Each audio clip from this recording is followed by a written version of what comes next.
6 de la tarde en punto, qué maravilla. Quiero aprovechar todo el tiempo posible para conversar con nuestro entrevistado. Si estaba en 50.1 en este gran hermano, como muchos auditores que dijeron, pero ¿cómo? ¿No está Santiago TV? No, pero no se preocupen, estamos en el 50.1. Digamos, el canal vecino. Pueden ver que ya estoy acompañada de nuestro invitado. Yo se lo voy a presentar como responde. Estoy inspirada, que yo mi capacidad de síntesis no es uno de mis talentos, pero voy a contarles un poquito de qué se trata este libro. Mira, el 14 de julio de 1976, Carmelo Soria, ciudadano español radicado en Chile. Diego, ¿me puedes bajar un poquito la...? Eso, gracias, por ponerle un poco más de importancia al tema. Gracias, Diego. 14 de julio del 76, te contaba, Carmelo Soria, ciudadano español radicado en Chile, fue a su oficina ubicada en calle Huelén, de la comuna de Providencia. ¿Quién no ha pasado por esa callecita? Ahí, el padre de Laura, Carmen y Luis, trabajaba como jefe de editorial y publicaciones de CELADE, Centro Latinoamericano de Demografía, que es parte de la CEPAL, de Naciones Unidas. Ahí vamos atando ya cabos. Soria amaba la linotipia y había participado además en la emblemática editorial Quimantú. Ese día invernal del año 76, luego de almorzar con su esposa, Laura González Vera, regresó a su trabajo y por la tarde sufrió un fuerte dolor de cabeza, que uno se preguntaría si casi como un anticipo, como una señal, ¿no?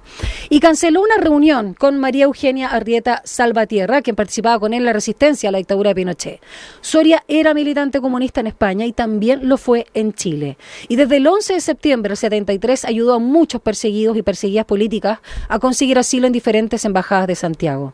A las 17:15, como cuentan en el libro, Carmelo Soria salió del CELADE en su Volkswagen blanco y a la altura de la Plaza Las Lilas fue interceptado por supuestos 2 carabineros, que le hicieron seña para que se detuviera en el auto y además se subieron con él. Carmelo Soria no volvió a su casa, se encontró su auto volcado en un canal del Parque Metropolitano y fue hallado muerto el día 16 de julio. Tenía 54 años de edad. Su cadáver presentaba fracturas y otros traumas que no calzaban con el supuesto accidente. Su cuerpo había sido atroz. Chile. Fueron las últimas palabras de Carmelo Soria y se las dijo a sus torturadores, y quienes finalmente le quitaron la vida.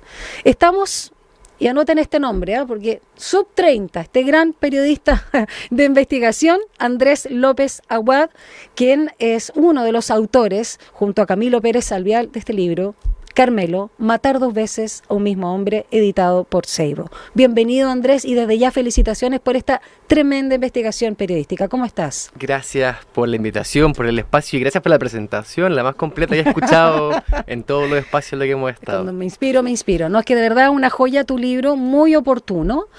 Tengo entendido que con Camilo, ¿no? Ustedes eran estudiantes de periodismo de la UAI, la Universidad Adolfo Ibáñez, iba a decir Alberto, claro, Adolfo Ibáñez, cuando comenzaron justamente a investigar y además fueron alentados por un grande, ¿no? Por Javier Rebolledo, periodista especializado además en derechos humanos y otros temas, autor de la trilogía de los cuervos, entre otros, pero ahí como que se hizo bastante conocido.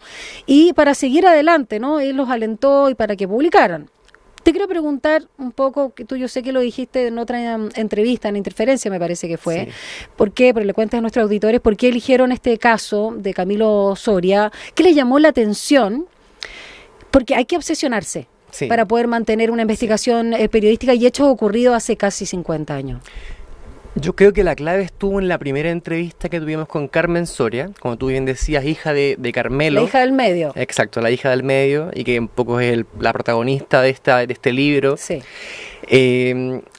Hace 4 años, en realidad, antes del estallido social, yo era mucho más chico, Camilo también, y justamente para la universidad estábamos trabajando una investigación de un semestre completo, y nosotros lo hicimos sobre este tema, y después se convirtió en un libro. Pero la primera entrevista que yo tuve con Carmen Soria, medio que nos dio la entrevista para ayudarnos con el trabajo, ¿no? La paleteada para los estudiantes. Y resulta que, me acuerdo que la primera pregunta que le hago es, ¿quién fue tu papá para ti? Me dice, mi papá.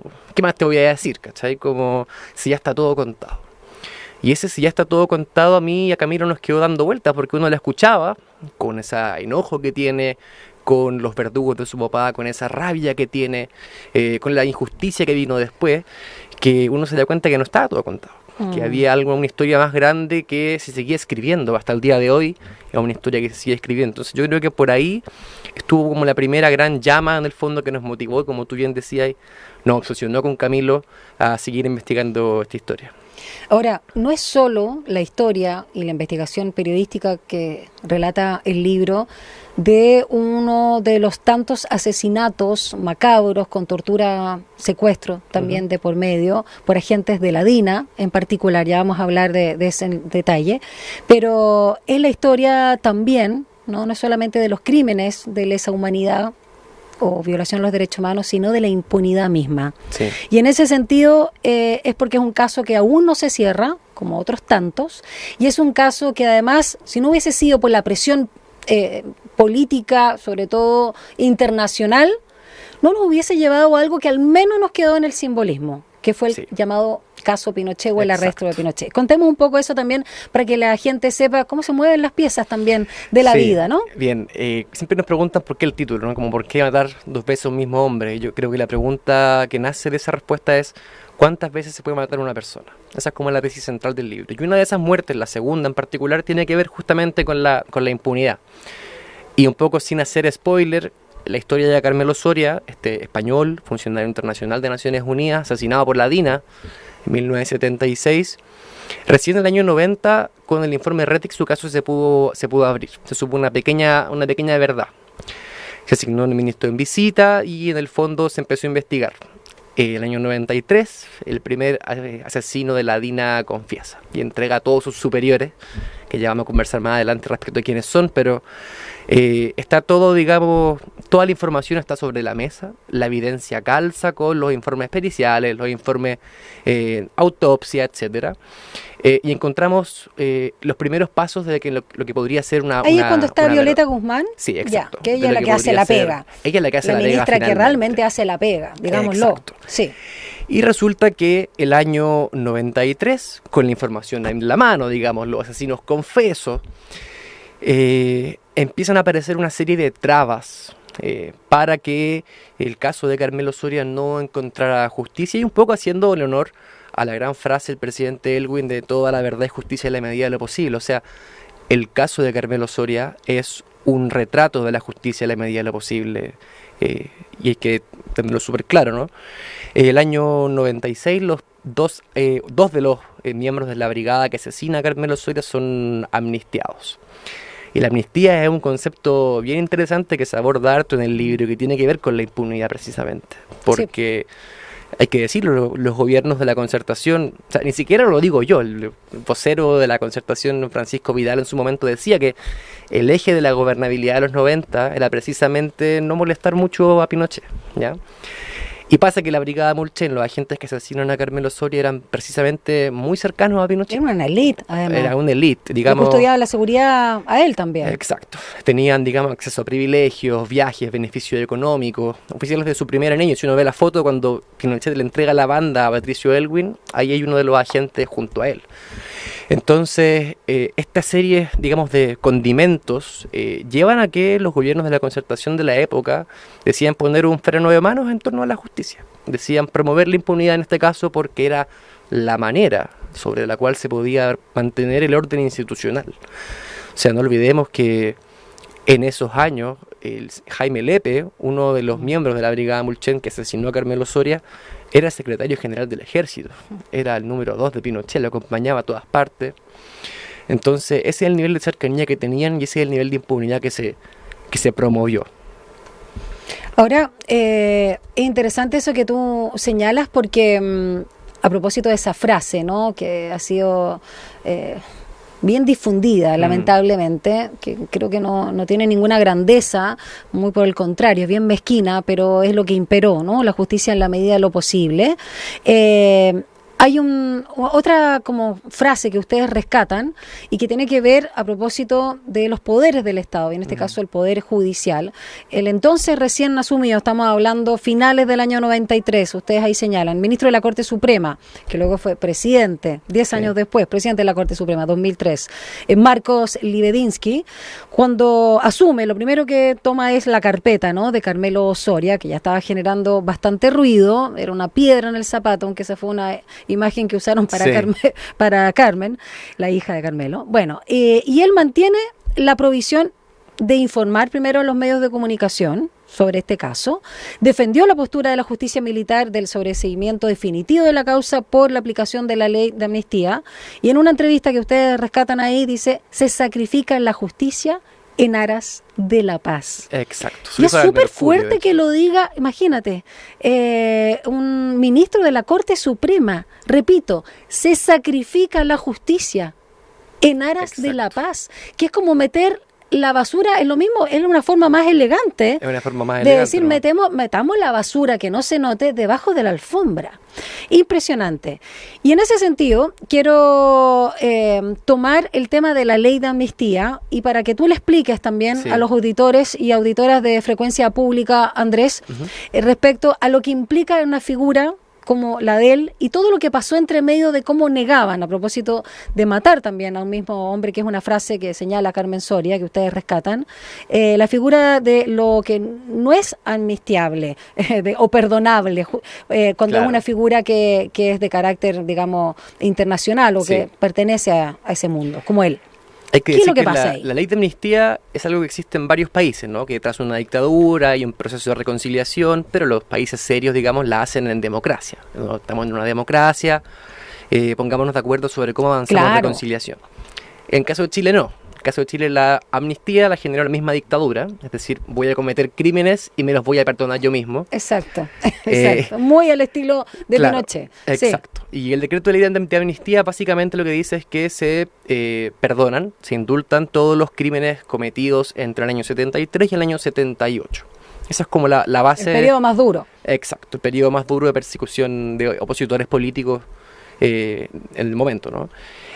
Y pasa que en los 90, la ley de amnistía, digamos, fue la herramienta que utilizó los resabios de la dictadura y lo más triste, digamos, gran parte de la democracia, ¿no? De los gobiernos de la época, para dar por cerrado el temita de los derechos humanos, como le decían, ¿no? Porque la ley de amnistía es básicamente la consolidación de la doctrina de Elwin. Toda la verdad te permite investigar, te permite realizar, digamos, levantamiento de testigos, levantar información, publicar esa información, pero sin una consecuencia práctica en términos de justicia. Entonces, hay una serie de casos en los cuales la justicia se amparó en la ley de amnistía para dar por cerrado los casos. Señor, usted cometió este crimen, lo sabemos, pero usted queda libre de pecado por este hecho porque fueron los acuerdos que nosotros nos zanjamos en el momento. De hecho, en el libro se cuenta cuando gran parte de los grandes personeros de la Concertación muchas veces se escudaban diciendo, bueno, se aplicó la amnistía, no es lo ideal, pero es lo que tenemos. Sin nunca una reflexión mayor respecto a avanzar en algún tipo de cambio, porque uno podría entender incluso la aplicación de la amnistía el mismo 90, Pinochet estando en el poder todavía. Pero la amnistía se dejó de ocupar no hace tanto. La amnistía, la ley de amnistía sigue presente el día de hoy. Hay que tenerlo súper claro. Y tanto que les duele el indulto presidencial. Yo me pregunto por el estallido qué, social, claro, por yo me ejemplo. pregunto, en tiempos de señales, digamos, a 50 años del golpe, derogar la ley de amnistía me parece un mínimo, una cuestión que está ahí solo haciendo daño en términos de señales, ¿no? Entonces pasa que, claro, en el caso de Carmelo Soria fue uno de los casos en los cuales se decidió amnistiar. Al año 96, como te decía, Guillermo Salinas Torres, que es el jefe de la brigada Mulchen, y José Remigio Ríos San Martín, quien que confiesa todo esto, Pero lo trataron de loquito. claro, y que entrega a sus superiores, son amnistiados. El resto de la brigada en ese momento ni siquiera fueron procesados por ningún motivo, era muy cercano a Pinochet. Perdón, todo esto pasó además en la casa de otro Sí, siniestro. ahí vamos a contar un poquito más de eso, pero básicamente se amnistía, ¿cierto? Y por la presión, digamos, de España, el gobierno tuvo que hacer algo más, digamos, porque Carmelo Soria, como yo les mencionaba, era un funcionario internacional de Naciones Unidas. Y al tener inmunidad diplomática, él estaba un poco, digamos, blindado. Él no podía, su caso no podía ser amnistiado, Sí. porque él estaba, digamos, protegido internacionalmente. Pero, y lo más lamentable de toda esta historia, sin hacer, digamos, ningún spoiler, es que por un tema semántico, el caso de Carmelo Soria no pudo ver justicia y se aplicó la amnistía que duró, digamos, hasta el día de hoy, digamos. Y en concreto, porque la Concertación en su momento, en el gobierno del presidente Aylwin y el presidente Frey, tuvieron que entregar la acreditación que certificaba la calidad de funcionario internacional de Carmelo Soria y no lo hicieron. Derechamente no lo hicieron. Tanto el 93 como el 94 el 94 lo pasaron y el por 96. alto. 96, 94, 96. Exacto. Lo pasaron por alto. Es como la punta del iceberg, ¿no? Sí. Y es curioso porque unos años después, Pinochet detenido en Londres, y el argumento que ocupaba precisamente la Concertación para traerlo de vuelta era que él tenía una protección, inmunidad diplomática. Entonces, un día era algo que uno se podía, digamos, lavar las manos respecto al tema, y 2 años después fue el argumento que utilizaron para traer de vuelta a Pinochet. Entonces ahí un poco ve dónde están las prioridades de los gobiernos de la época respecto a la justicia, es más que solo la verdad. Carmelo, matar 2 veces a un mismo hombre, es el libro que nos estaba presentando uno de sus autores acá en Frecuencia Pública, el periodista de investigación, ¿te gusta que te diga así? Bonito, ¿no?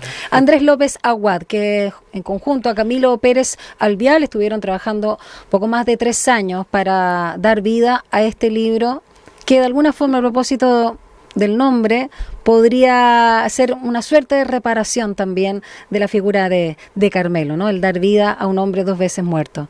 Quiero quedarme con algo que, a propósito de una muy buena columna, como era de esperar, estamos hablando de Farideh Serán, que realizó a propósito de libros de ustedes, y para hablar de la injerencia de los medios de comunicación. Porque así como Carmen, ¿no?, ha dado la lucha y la han tratado de pesada, de intensa, como se diría en chileno, de hincha pelota, pero es que no es para menos, y qué bueno que así lo sea. Ella estaba muy decepcionada, y seguramente hasta el día de hoy, de los 3 grandes poderes, ¿no?, del Estado, porque ya lo hablábamos. Por un lado está el Poder Judicial, con todos estos temas de aplicar, sí, apliquemos, no investiguemos, apliquemos la ley de amnistía, ¿no? Que haya un sobreseimiento definitivo del tema, ok, ya que no quede la justicia militar, lo traemos para civil, pero quedamos calladitos. Luego está el Ejecutivo.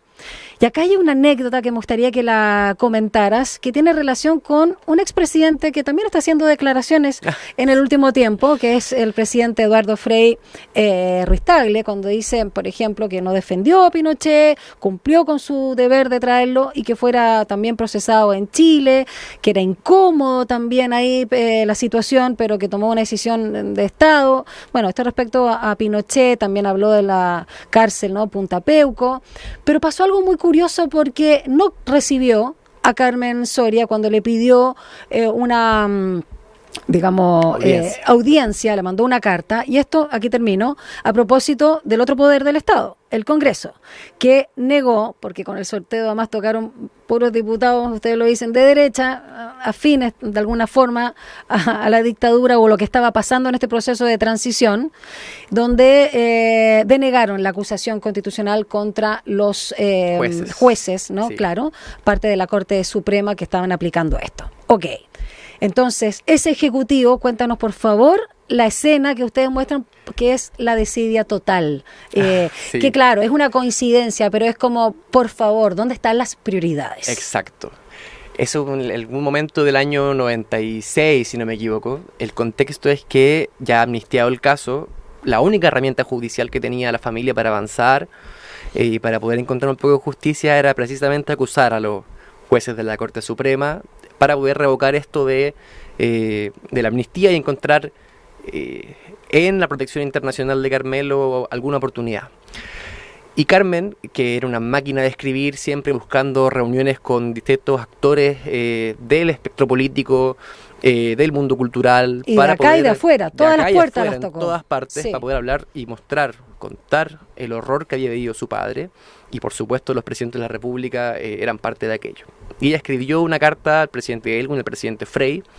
El presidente Frey jamás le respondió, jamás la miró, mandaba, digamos, a sus perros bomba a decir que eran una piedra en el zapato, a decir que en el fondo ella quien había matado a su padre, ella era quien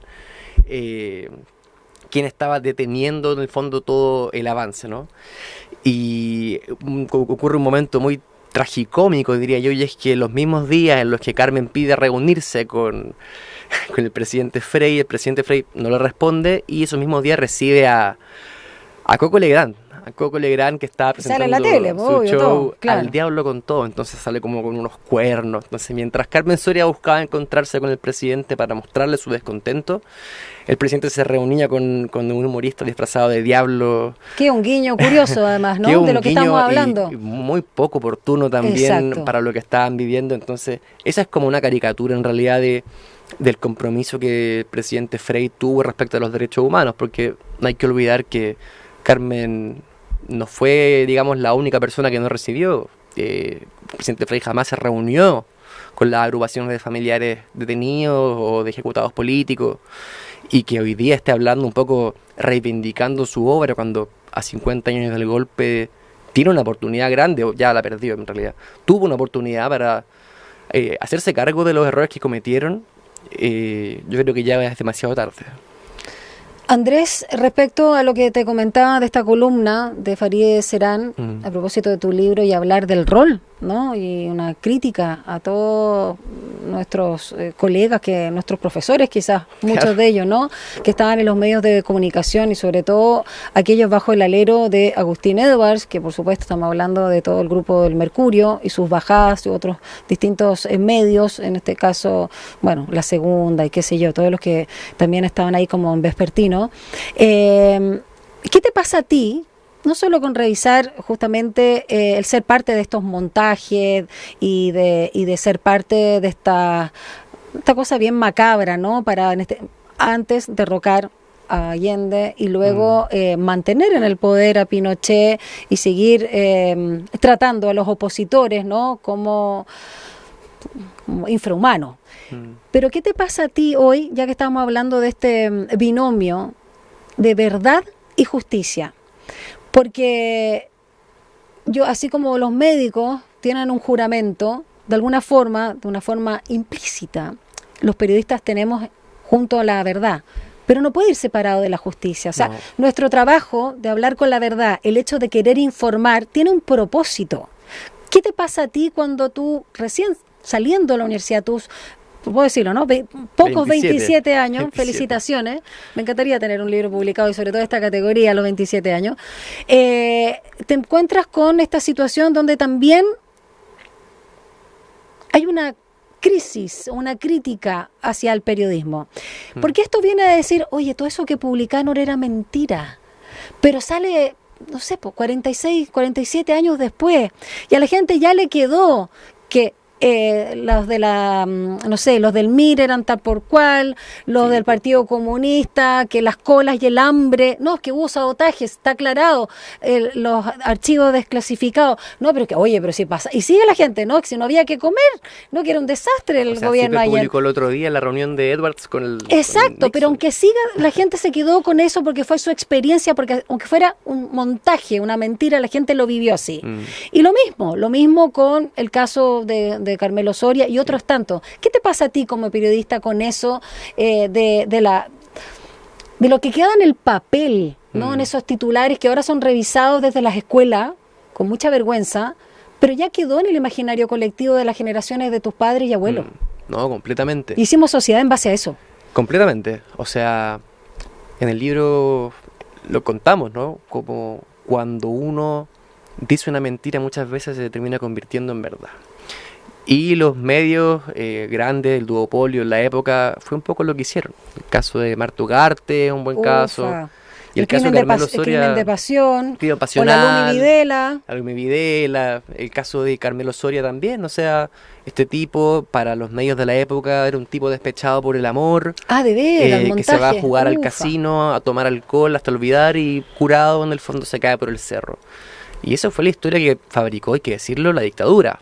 No es que se le ocurrió un día al editor de La Tercera publicar eso, Sí. porque esa fue digamos, la narrativa que construyó la dictadura. Entonces, a mí como periodista me genera una enorme tristeza, primero el hecho, pero mayor tristeza me genera saber que hasta el día de hoy, 50 años después, no hay un verdadero mea culpa a estos medios.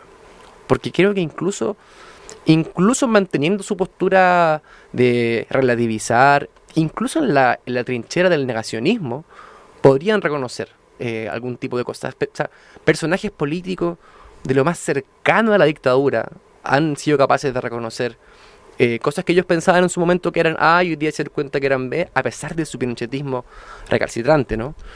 Y creo que el Mercurio y la Tercera se han perdido una oportunidad muy grande de hacer ese mea culpa. Te hace cómplice. Farideh Serán, ya que tú la sacas aquí sobre la mesa, que le mando un gran abrazo, fue... ¿Profe? No, fue una de las presentadoras del libro, qué bien. de la primera presentación. Qué maravilla. También le gustó mucho, así que hay un gran abrazo a Farideh. Ella, en su exposición, planteaba una tercera muerte, ¿cierto? Porque la primera es la cruda, la criminal, ¿cierto? El quitarle la vida a Carmelo Soria, y la segunda, esta de la impunidad que conversábamos. Sí. Promovida por los gobiernos de la Concertación, y la tercera es negar el derecho a la justicia. La de la mentira. Exacto. La de la mentira, el cómo cuando los medios se hacen parte de un montaje, pueden también atacar, digamos, la vida de una persona. Bueno, lo que se llama el honor y la imagen de una persona, de una familia completa. Eso es un tercer crimen. Absolutamente. Es un tercer crimen, y que hasta el día de hoy no tiene responsables, no tiene, digamos, accountability. Nadie se hace cargo de lo que pasó hasta el día de hoy.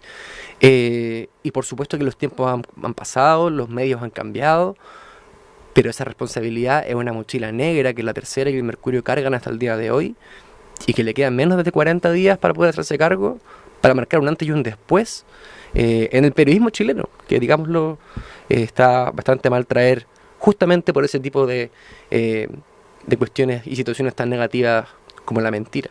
Estamos hablando de grandes medios con mucho poder también económico, no solo específicamente de la comunicación, sino todas las derivaciones ahí. Tú lo señalabas y ya se ha dado a conocer en distintos reportajes y en otras publicaciones del vínculo, ¿no? Justamente de Agustín Edwards directamente con la gente de la CIA, Kissinger y Nixon, ¿no? Pero también hay personas particulares, a propósito, porque esto no es... será un apostolado el periodismo, con suerte, pero no es un ejército como para no tener criterio, justamente lo que más se nos pide, ¿no? Y poder desobedecer, a propósito también de la figura de Pato Bañados, que uno la aplaude porque es como la antípoda de Pablo Norato, por ejemplo, a propósito de no hacerse cargo de la responsabilidad de venderse, porque una cosa es estar a favor, ¿no? de la derecha, de los Chicago Boys, ser pinochetista, pero otra cosa es mentir, ¿no? Y ser parte de esta tribuna farsa pública para ello. Una farsa, y en este caso en algo tan delicado como es tribunales. Yo nunca más supe. ¿Tú supiste de Pablo Norato? Sí, la verdad es que sí, supe hace muy bien poquito, porque la Brigada Mulchen, quienes asesinan a Carmelo Soria, se le atribuye otro crimen, que es el del conservador de bienes raíces de la época, el año 76 también. Están procesados ahora por ese caso.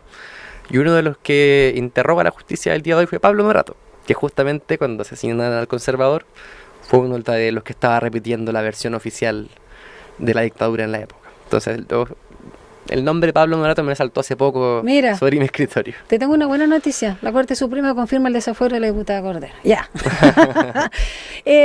Cuéntanos un poco también el viaje que va a tener este libro, porque estamos además en un contexto donde están saliendo muchas publicaciones y uno lo agradece. Esperamos que no sea una moda en el sentido, y no lo digo ni por las editoriales ni menos por la gente que está detrás, ¿no? Los periodistas, porque estos son trabajos más de larga data y que hay que decirlo, no necesariamente bien remunerados, si es que, y además con mucho sacrificio personal, familiar. Acá el periodismo de investigación sí que es un apostolado. Cuéntanos un poco también del ciclo de Carmelo, y cómo también, al ser una figura de carácter internacional por la ONU y español, también puede tener una repercusión cuando se está revisando la resistencia también a Franco y otras figuras del cual él era parte. Él era muy joven, pero su hermano Arturo, sin duda. Sí, completamente. Carmelo Soria viene de una familia, digamos, intelectual, digamos, de España, siempre ligada al mundo, digamos, político, a los grandes centros de poder político, desde la izquierda, de los republicanos, y que desde muy pequeño Carmelo combatió a Franco. Era secretario general de la FUE, que vendría siendo algo así como la Confech española. Eso te iba a decir, como la Confech. Es como una Confech, digamos, española. Fue su máxima autoridad. A los 20 años ya andaba clandestino por la vida, imagínate. Entonces la historia de Carmelo es una historia de dignidad, una historia de democracia, pero también una historia de mucha resistencia, desde muy, muy pequeño. Luego él se viene a Chile y durante los años 40, 50 se enamora, se casa, sigue, digamos, trabajando en su verdadera pasión, que es todo lo que es la publicación editorial, la liniotipia, la tipografía. Publica, digamos, cuentos de Neruda, poemas de Neruda, Sí. perdón. Publica, hace, digamos, la primera publicación de Alhué, de Santos Vera, ¿cierto? Premio Nacional chileno, y su después suegro. Eso te iba a decir, Sí, su suegro. que se convirtió Su en su futuro suegro. Le fue tan bien que se Exacto. convirtió en su Y, suegro. y digamos ya en los años 70 con el triunfo de la Unidad Popular, él se pliega a este proyecto, él era comunista, doble militancia, Sí. comunista española y chilena. Y desde ahí, con un solo gran objetivo, que en el fondo es acercar las letras y los textos a todas las personas. Digamos que nadie por su nivel socioeconómico pueda quedar ajeno a los textos, a lo que venía trabajando hace mucho tiempo. Y como tú bien dijiste, llega aquí Mantú, está en Naciones Unidas, y ahí es donde en fondo es cuando lo secuestran, ¿no? El 14 de julio de 1976, secuestrado, torturado, asesinado por la Brigada Mulchen de la DINA. Se le preparó un montaje. Y se lo llevaron a lo curro, eso y cuéntalo se- brevemente. bueno, claro, eso es importante. La Brigada Mulchen tenía una pequeña escisión, como un subgrupo, que se llamaba la Agrupación Avispa, comandada por el norteamericano Michael Townley, famoso por ser el asesino de Orlando Letelier, estar a cargo del atentado contra Bernardo Leighton en Italia, asesino Sí. de Carlos Prats, digamos, y que después, digamos, traicionó a sus superiores, los entregó justamente porque él sentía que estaba siendo traicionado, y que permitió, por Pero ejemplo... cuenta con inmunidad por ser Claro, se testigo cogió al y la programa de sí, protección de testigos de Estados Unidos. que tienen los gringos. Sí. Exacto. Y él tenía su sede, su casa cuartel en Locurro, donde con Mariana Calleja, su esposa y escritora, mientras, digamos, estaban tomando desayuno con sus niños, abajo en el laboratorio, Eugenio Berríos, famoso Eugenio Berríos, producía gasarín, que es esta arma de eliminación clandestina de personas, un veneno que con solo respirar un poco te mueres Sí, lo inmediatamente. hicieron los nazis, ¿no? Se prohibió en la Segunda Guerra Mundial, de hecho. No sé si lo fabricaron por primera vez los nazis, pero sé que Pero se prohibió. pero creo que se usó en esa época Se usó también. en la Segunda sí. Guerra Mundial y fue prohibido justamente porque ya considera un crimen de guerra. Por supuesto. Imagínate. Y la dictadura, digamos, se bypassó un poco esa norma internacional de derechos humanos y decidió fabricarlo para eliminar a sus opositores políticos. Y justamente a Carmelo lo llevan a la casa de Locurro, y si bien a él no le aplican gasarín, le practican las más terribles torturas en el garage de esta casa y finalmente lo desbarrancan.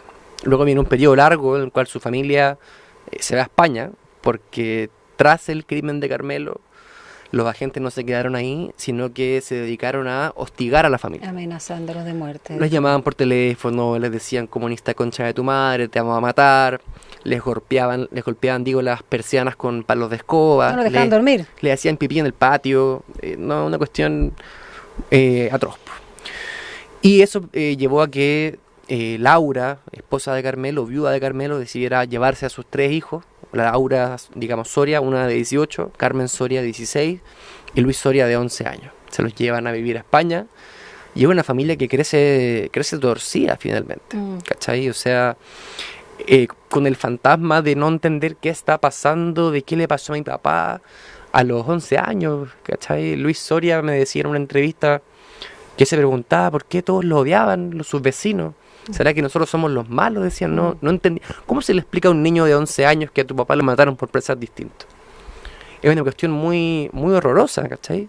¿Ellos vivían en Las Condes, Vitacura? ¿Dónde? Ellos vivían en Las Condes, Ya. sí, en la calle ex Manuel Aldunate. No, Ah, todavía sí. se llama Manuel Aldunate, Sí, cerca que de Colón. finalmente también ellos no eran mayoría, digamos, en ese barrio. Exacto, Entonces, claro, exacto. por eso te preguntaba.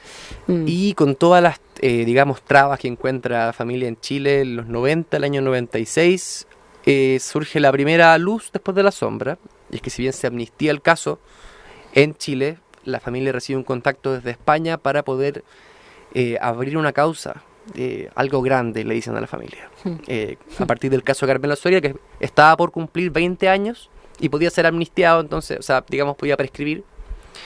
Y igual, al ser de lesa humanidad, puede que no, pero por estar seguros, decidieron ingresar el caso de Carmelo para esta causa grande que resultó ser la semilla de lo que se convirtió en la persecución Y ahí internacional estaba Garcés, ¿no? contra Gustavo Pinochet, Sí, Garcés, liderado por sí. Joan Garcés y Baltasar Garzón Exacto. en su momento. Entonces, justamente el caso de Carmelo Soria fue la primera piedra, así como lo reconoce Baltasar Garzón en su libro también, No a la impunidad, fue la primera piedra de este, digamos, gran camino que desembocó en la detención de Pinochet en Londres. Ese es el nivel de el emblemático que fue Sí, para Chile caso. y para España, la relevancia Lo del que caso movió, Soria. lo que permitió mover. Exacto. Me quedaría conversando contigo largo y tendido, querido Andrés López Aguad, uno de los autores de Carmelo, Matar dos veces a un mismo hombre. Nos tenemos que despedir, lamentablemente.